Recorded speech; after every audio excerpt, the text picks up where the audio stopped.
आज की कहानी है गुरूर का महल। हम आपको दिखाएंगे कि ताकत और दौलत इंसान को कैसे बदल देती है, मगर ये भी सीखेंगे कि अल्लाह वाले और नेक लोग हर चीज़ को बदलने की ताकत रखते हैं। आजिज़ी और खिदमत ही असल अज़मत है और सही रहनुमाई से सब कुछ बदल सकता है। वीडियो को आखिर तक ज़रूर देखें क्योंकि इस कहानी का सबक आपकी ज़िंदगी बदल सकता है। रेगिस्तान के बीचों बीच एक अजीम सल्तनत आबाद थी जिसका नाम नूराबाद था। दूर से देखने पर यह शहर किसी ख्वाब की तरह लगता था। बुलंद फसीलें, कुशादा बाजार, रंग बरंगे कपड़ों से सजी दुकानें और महलों के गुंबद सूरज की रोशनी में ऐसे चमकते जैसे सोना पिघलकर दीवारों पर जमा दिया गया हो। मगर इस शहर की सबसे बड़ी पहचान उसका महल था। एक ऐसा महल जिसकी मिसाल आसपास की रियासतों में नहीं मिलती थी। ये महल सफ़ेद संगमरमर से बनाया गया था। इसके सुतून इतने ऊंचे थे कि देखने वाले की गर्दन थक जाती और इसके दरवाज़ों पर खालिस सोने की पर चढ़ी हुई थी। इस महल का मालिक था बादशाह सिकंदर शाह। सिकंदर शाह एक ताकतवर हुक्मरान था। इसने कई जंगें जीतकर अपनी सल्तनत को वसी किया था। रआया इससे डरती भी थी और इसकी बहादुरी की मोतरफ भी थी। मगर इसकी एक कमज़ोरी थी, गुरूर। वक्त के साथ साथ फतूहात ने इसके दिल में ये यकीन पैदा कर दिया था कि वो नाकाबिल शिकस्त है और उस जैसा कोई नहीं। एक दिन वो महल की सबसे ऊंची बालकनी में खड़ा अपने शहर को देख रहा था। वजीर आजम उसके साथ खड़ा था। बादशाह ने फख्र से कहा, क्या तुमने कभी मेरे महल जैसा महल देखा है? वजीर ने फौरन सर झुकाकर कहा, जहां पना, ये महल दुनिया का अजूबा है। बादशाह मुस्कुराया, मगर इस मुस्कुराहट में आजिज़ी नहीं, बरतरी थी। इसी लम्हे उसके दिल में एक ख्याल पैदा हुआ, क्यों ना ऐसा महल बनाया जाए जो वक्त को भी मात दे दे, ऐसा कि आने वाली नस्लें सिर्फ मेरा नाम लें। अगले ही दिन हुक्म जारी हुआ। सल्तनत भर से बेहतरीन मैमार बुलाए गए, नायाब पत्थर मंगवाए गए, सोना चांदी कीमती लकड़ी कुछ भी कम न रखा गया। तामीर शुरू हुई। दिन रात हजारों मजदूर काम करते। हथौड़ों की आवाज़ें फिजा में गूंजतीं, मगर इन आवाज़ों के पीछे एक और आवाज़ थी, थकन की, आहों की। मजबूर मजदूर, सर्दी में कांपते हुए कारीगर। मगर बादशाह को सिर्फ महल की बुलंदी नजर आती थी, इंसानों की तकलीफ नहीं। एक बूढ़ा मजदूर एक दिन पत्थर उठाते हुए गिर पड़ा। उसके साथी ने कहा, हम थक गए हैं, कुछ आराम मिलना चाहिए। मगर निगरान सिपाही चिल्लाया, ये बादशाह का हुक्म है। 3 साल बाद महल तैयार था। वो पहले से भी ज्यादा अजीम था। दीवारों पर कीमती नक्शो निगार, बागों में बहते फव्वारे और एक ऐसा दरबार जहां आवाज गूंजकर वापस आती। इफ्तिताह के दिन जश्न मनाया गया। दूर दूर से लोग महल देखने आए। बादशाह दरबार में बैठा था, आंखों में चमक।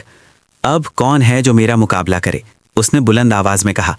लोगों ने तालियां बजाईं, मगर हजूम के पीछे एक शख्स खामोश खड़ा था। सादा कपड़े, नंगे पांव, चेहरे पर सुकून। वो एक दरवेश था। वो आगे बढ़ा। सिपाहियों ने रोकना चाहा, मगर बादशाह ने इशारा किया, आने दो। दरवेश ने महल को देखा, फिर बादशाह को, और मुस्कुरा दिया। बादशाह को इस मुस्कुराहट में तारीफ नजर न आई। क्यों हंस रहे हो? बादशाह ने पूछा। दरवेश ने नर्म आवाज में कहा, मैं सोच रहा हूं ये महल आपका है या आप इसके। दरबार में खामोशी छा गई। बादशाह के माथे पर बल पड़ गए। ये हमेशा मेरा रहेगा। दरवेश ने सर हिलाया। आपसे पहले यहाँ कौन था और आपके बाद कौन होगा? बादशाह खामोश। फिर दरवेश बोला, जहाँ पना, ये महल नहीं, मुसाफिर खाना है। लोग आते हैं, कुछ अरसा ठहरते हैं और चले जाते हैं। ये अल्फाज तीर की तरह बादशाह के गुरूर पर लगे।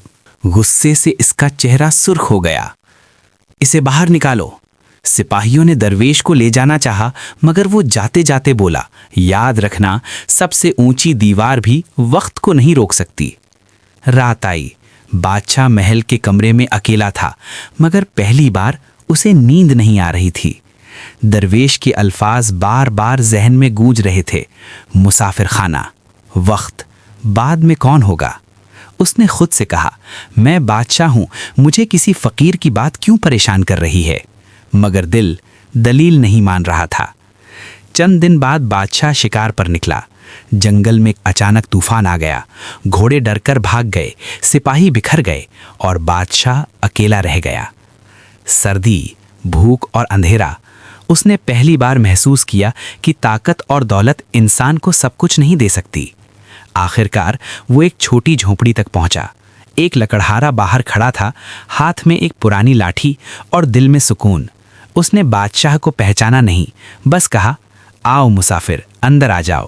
بادشاہ نے پہلی بار عاجزی کا تجربہ کیا۔ لکڑہارے نے اپنی ایک روٹی اور کمبل بادشاہ کے ساتھ بانٹے۔ رات بھر بادشاہ نے پہلی بار سکون محسوس کیا، سکون جو محل میں کبھی نہیں ملا۔ صبح کے وقت جب سپاہی بادشاہ کو تلاش کرتے ہوئے پہنچے، وہ بدل چکا تھا۔ واپس آتے ہوئے وہ خاموش تھا اور ہر کمرے میں پہلے جیسا غرور محسوس نہیں کر رہا تھا۔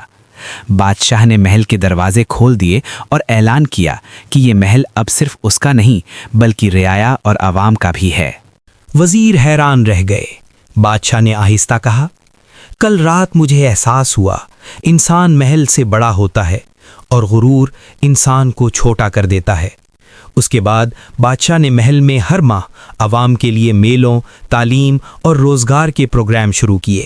محل صرف شان و شوکت کی علامت نہیں رہا بلکہ انسانیت، عاجزی اور خدمت کی مثال بن گیا۔ درویش کی تعلیم نے بادشاہ کی زندگی بدل دی اور اب لوگ محل دیکھنے آتے تھے، نہ صرف اس کی عظمت کے لیے بلکہ بادشاہ کی عاجزی اور انسانیت کے لیے بھی۔ محل کے اندر کی زندگی اور عوام کے لیے اقدامات۔